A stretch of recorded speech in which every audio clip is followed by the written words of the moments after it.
என் வயது 26. கணவனை விபத்தில் இழந்த தனிமை மற்றும் தந்தையின் திடீர் மறைவு தந்த ஆழமான காயங்களோடு குடும்ப சொத்துக்களை விற்றுவிட்டு ஊரை விட்டு செல்ல திட்டமிட்டிருந்தேன். மெலிந்த எடுப்பான தோற்றம் மற்றும் கம்பீரமான நடை, உடை பாவனைகளை கொண்டவள் நான். பூர்வீக நிலங்களை விற்று முடிக்கும் பொறுப்பை தனியாக நின்று கையாண்டு வரும் ரியல் எஸ்டேட் பெண் தொழிலதிபராக அப்போதுதான் களம் இறங்கியிருந்தேன்.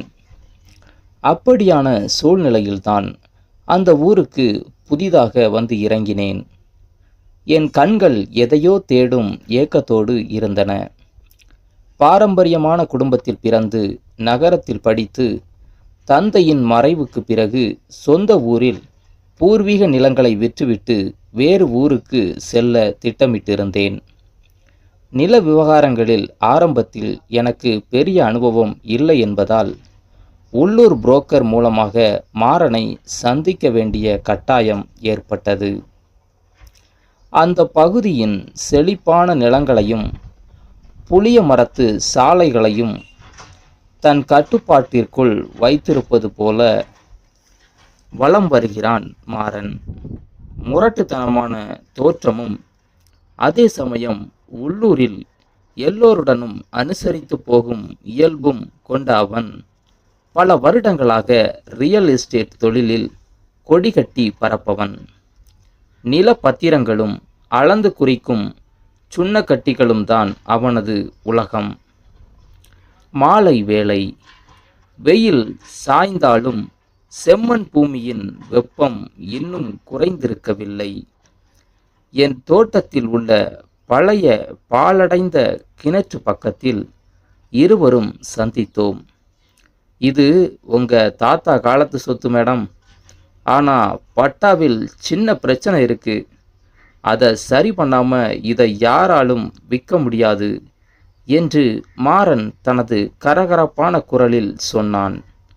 அவனது பார்வை என் முகத்தில் நிலைத்தது. ஒரு நிமிடம் கூட விலகவில்லை. நான் லேசான எரிச்சலுடன், எனக்கு சீக்கிரமாக இந்த வேலையை முடிக்கணும், அதனால தான் உங்களை நாடி வந்தேன். இதுக்கு எவ்வளவு செலவானாலும் பரவாயில்ல என்றேன். பணம் மட்டும் காரியத்தை சாதிச்சிடாது மேடம், சில இடங்களுக்கு மனுஷங்க தான் போய் நிற்கணும் என்று இதழில் மெல்லிய புன்னகையுடன் சொன்னான் மாறன். அவனது அந்த பார்வையில் என் நெஞ்சுக்குள் ஏதோ ஒரு ஈர்ப்பு உண்டானது. அடுத்த சில நாட்களில் அந்த நிலப்பத்திர பதிவிற்காக நாங்கள் இருவரும் பல முறை நேரில் சந்திக்க வேண்டியிருந்தது. கிராமத்து சாலைகளில் மாறனின் மோட்டார் சைக்கிளில் நான் பின்னால் அமர்ந்து பயணிக்க ஆரம்பித்த அந்த தருணங்கள் என் இதய துடிப்பை உயர்த்தின. ஒரு நாள் மாலை நிலத்தை அளக்கும்போது திடீரென பலத்த காற்றுடன் கோடை மழை பெய்யத் தொடங்கியது. இருவரும் அருகிலிருந்த பாழடைந்த பழைய ஓட்டு வீட்டின் திண்ணைக்கு விரைந்தோம். மின்னல் கீற்றின் வெளிச்சத்தில் நாங்கள் இருவரும் நனைந்த கோலத்தில் நெருக்கமாக நின்றிருந்தோம். மழை நிற்க 2 மணி நேரமாக ஆகும் என்றான் மாறன். மெல்ல என் அருகில் வந்தான். அவனது மூச்சு காற்று என் கழுத்தருகே தீண்டியது. என் உடல் சிலிர்த்து நடுங்கியது. அது குளிரால் அல்ல, அவனிடமிருந்து வீசிய ஆண் வாசனையாலும் அவன் மீது ஏற்பட்ட ஆழ்ந்த ஈர்ப்பாலும் ஏற்பட்டது.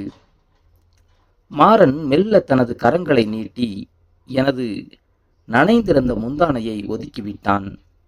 அவனது கரங்கள் என் தோள்பட்டையை தொட்டபோது நான் காதலோடு அவனது கண்களை பார்த்தேன். அந்த பார்வையில் இருந்த ஏக்கமும் புரிதலும் அவனுக்கும் புரிந்தது. என் பாகத்தை அவனது பெரிய கரம் பதித்தது. நான் அவனை தடுத்து நிறுத்த முயலவில்லை. மாறாக உருகி அவனது அகன்ற மார்பில் சாய்ந்து கொண்டேன். அந்த குறுகிய அறைக்குள் மழையின் சத்தத்தை தாண்டி எங்கள் இருவரின் ஆழமான பெருமூச்சின் சத்தம் மட்டுமே கேட்டது. அவனது பார்வை என் முகத்தில் நிலைத்திருந்தது. எங்கள் உடல் சார்ந்த காதலும் ஈர்ப்பும் இருவரையும் இணைத்தது. மாறனின் கரங்கள் என் உடலின் வளைவுகளை தன்மையோடு பற்றின. ஒருவருக்கொருவர் உடலில் ஒட்டியபடி அந்த தனிமைச் சூழலில் நாங்கள் இருவரும் காதலில் கரைந்தோம். என் மூச்சு திணறல் அதிகமாக மாறன் என்னை இன்னும் இறுக்கமாக தன் நெஞ்சோடு சேர்த்து கொண்டான். அவனது விரல்கள் என் கூந்தலை கோதின. என் உடல் சிலிர்த்து அடங்கியது. அந்த தொடுதல்களும் அழுத்தமான ஸ்பரிசங்களும் எங்களுக்கிடையில் இருந்த வணிக ரீதியான உறவை முற்றிலும் மாற்றி தூய்மையான காதலாகவும் தீவிரமான ஈர்ப்பாகவும் மாற்றியது. 15 நிமிட இணைவிற்கு பிறகு பிரிந்தோம். மழை நின்ற பின் இருவரும் அமைதியாக ஊருக்கு திரும்பினாலும் அந்த ஒரு இரவு எங்கள் இதயங்களை ஒன்றாக பிணைத்து விட்டது. அதன் பிறகு பல இரகசிய சந்திப்புகள் எங்கள் காதலுக்கு வழிவிட்டன. மாறனின் அலுவலகத்தின் பின்புறம் உள்ள தனி அறை மற்றும் யாரும் இல்லாத தோட்டத்து வீடுகள் எங்கள் காதலுக்கும் நெருக்கங்களுக்கும் அடைக்கலம் கொடுத்தன. பகலில் கடுமையான நிலப்பேச்சுகளும் வியாபாரமும் பேசும் நாங்கள் இரவுகளில் அல்லது மாலையின் தனிமை வேளையில் ஒருவரில் ஒருவர் முழுமையாக ஒன்றிணைந்தோம். என் மென்மையான உடலும் மாறனின் இரும்பு போன்ற உறுதியான உடலும் ஒன்றோடொன்று காதலோடு பின்னி பிணைந்தன. நிலம் விற்க வந்த நான் அந்த ஊரை விட்டு செல்லும் எண்ணத்தை கைவிட்டேன். மாறனின் உண்மையான காதலும் அவனது கரங்களின் அரவணைப்பும் எனக்கு தடுத்து நிறுத்தக்கூடிய பாதுகாப்பை தந்தன. அந்த ஊரை விட்டு செல்வதற்கு பதிலாக மாறனின் கரம் பிடித்து அவன் வாழ்வோடு என் வாழ்க்கையை முழுமையாக இணைத்து கொண்டேன்.